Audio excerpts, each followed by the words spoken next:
Bombshell Television, taking you to the maximum level of global latest trending stories of born and living different people. So please subscribe, like, share, and comment our videos. Enjoy.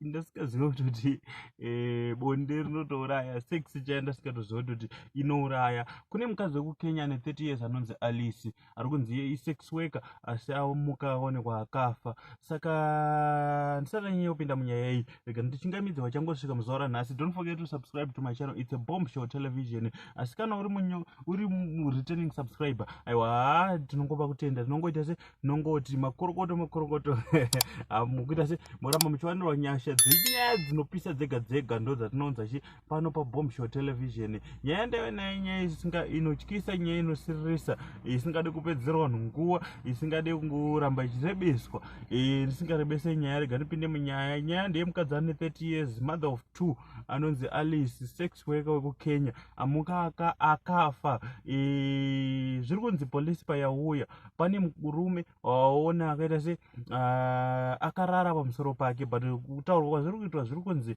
aiyo asiri aita se afa because anga ari unconscious. Saka asi kunzi ndiye aita se auraya, but kuri kunzi kune akabudamo angaita se anga atouraya. But vari kuti nana isusu polisi kutaura kuti tikushamisika kuti why uyu azoenda pamusoro pemunhu akafa ende iye overlosa